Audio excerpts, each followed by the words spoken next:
Hello మమ్మా! ఈరోజు teeths and టాట్స్‌లో బేబీస్‌లో ఉండే టీతింగ్ ప్రాబ్లమ్స్ గురించి డిస్కస్ చేస్తాను. యాజ్ ఎ డెంటిస్ట్ నేను నా డే టు డే లైఫ్‌లో చూసే టీతింగ్ ఇష్యూస్‌ని, వాటికి సొల్యూషన్స్‌ని మీతో షేర్ చేస్తాను. వీడియో లాస్ట్ వరకు చూడండి. ఇక్కడ చూపిస్తున్న చార్ట్ ఒక యావరేజ్ బేబీకి టీతింగ్ టైమింగ్స్ ఎలా ఉంటాయి అని చెప్పే చార్ట్ అన్నమాట. ఈ చార్ట్ గురించి మళ్ళీ చెప్తాను. ఫస్ట్‌లీ మనకి ఏది ప్రాబ్లమో తెలిస్తేనే కదా దానికి సొల్యూషన్ తెలిసేది. సో మీరు యాజ్ ఎ పేరెంట్ గుర్తుపెట్టుకోవాల్సింది ఏంటి అంటే ఏ ఇద్దరు బేబీస్‌లో కూడా సేమ్ డెవలప్‌మెంట్ ఉండదు. సో ఫస్ట్ 2 బేబీస్ మధ్యలో కంపారిజన్ చేయడం మానేయాలి. లైక్ మీ ఇంట్లోనే పెద్ద బేబీకి కరెక్ట్‌గా వచ్చాయి టీత్ అన్నీ, చిన్న బేబీకి ఎందుకు రావట్లేదు ఇలాంటివన్నమాట. ఎందుకంటే టీత్ అనేవి బేబీ మదర్ ఊంబ్‌లోనే ఉన్నప్పుడే ఫస్ట్ 3 మంత్స్‌లోనే టీత్‌కి related tissues and organ form అయిపోతుంది.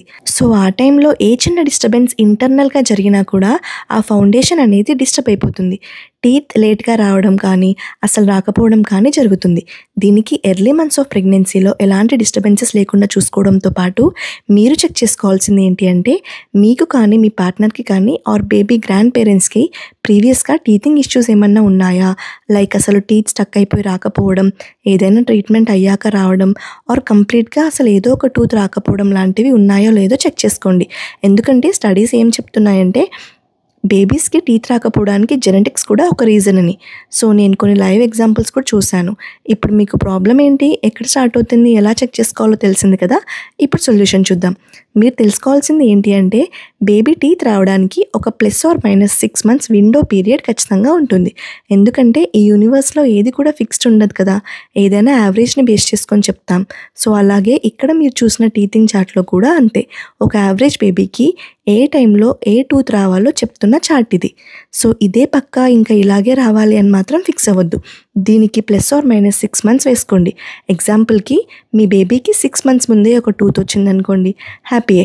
బట్ కరెక్ట్ టైంకి రాకపోతే మాత్రం వెంటనే స్ట్రెస్ అయిపోయి తెలిసి తెలియని పనులు మాత్రం చేయకండి. ఈ మంత్లో వచ్చే టూత్ రాకపోతే ఒక 6 మంత్స్ వరకు కూడా రావచ్చు అనే విషయాన్ని గుర్తుపెట్టుకోండి. ఈ లోపల మీ ఫ్రెండ్స్ కానీ, ఫ్యామిలీ మెంబర్స్ కానీ అయ్యో ఏంటి ఇంకా మీ బేబీకి టీత్ రాలేదా? మదర్ అయి ఉండి ఏం చేస్తున్నారు? అది ఇది అని అందరూ ఫస్ట్ మదర్‌నే బ్లేమ్ చేసేస్తూ ఉంటారు కదా! మీరు చేయాల్సింది ఒకటే, నాకు తెలుసు ఏం చేయాలి అని. ఇంకో 6 మంత్స్ చూసి అన్ని ఆప్షన్స్ నాకు నేనుగా రూల్ అవుట్ చేసుకున్నాకే అప్పుడు ఆలోచిస్తాను డెంటిస్ట్‌ని కలవాలా ఏంటా అని చెప్పి అని ధైర్యంగా చెప్పండి. ఎవరో భయపెడితే మీరు కూడా కంగారు పడిపోయి డెంటిస్ట్ దగ్గరికి పరిగెత్తకండి.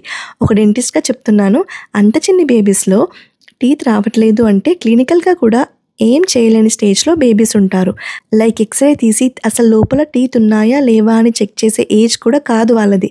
సో ఏదైనా ఒక టూత్ పర్మనెంట్‌గా రావట్లేదు అంటే అప్పుడు కొంచెం ఎర్లీగా ఎక్స్‌రే తీసి కన్ఫర్మ్ చేసుకొని ట్రీట్మెంట్ ప్లాన్ చేసుకోవడం తప్ప టైంకి రాకపోవడం, వచ్చినా క్రాస్‌గా రావడం ఇలాంటి వాటికి అంత చిన్న ఏజ్‌లో వెయిట్ చేస్తూ మానిటర్ చేయడం తప్ప వేరే ట్రీట్మెంట్స్ ఉండవు. ఒక చిన్న టిప్ ఏంటి అంటే మీకు ఏదైనా ఒక టూత్ లేట్‌గా వస్తుంది అని డౌట్ ఉంటే ఆ ఏరియాలో కొంచెం చిగుళ్ళని మెల్లిగా మీ క్లీన్ హ్యాండ్‌తో మసాజ్ చేయండి. మసాజ్ వల్ల కొంచెం బ్లడ్ సర్క్యులేషన్ ఇంప్రూవ్ అయ్యి టూత్ కొంచెం తొందరగా రావడానికి ఛాన్సెస్ ఉంటాయి అని కూడా స్టడీస్ చెప్తున్నాయి. సో ఇది ఒక ఇంపార్టెంట్ టిప్. అండ్ ఇక్కడ మీరు గుర్తుపెట్టుకోవాల్సింది ఇంకొక విషయం ఏంటి అంటే హెల్త్ ప్రొఫెషనల్స్ కాకుండా వేరే వాళ్ళు ఆ సబ్జెక్ట్ పైన అస్సలు నాలెడ్జ్ లేని వాళ్ళు చేసే వీడియోస్ చూడకండి. అవి చూసి మీరు టెన్షన్ పడిపోయి లేనిపోని ప్రాబ్లమ్స్ తెచ్చుకోవద్దు.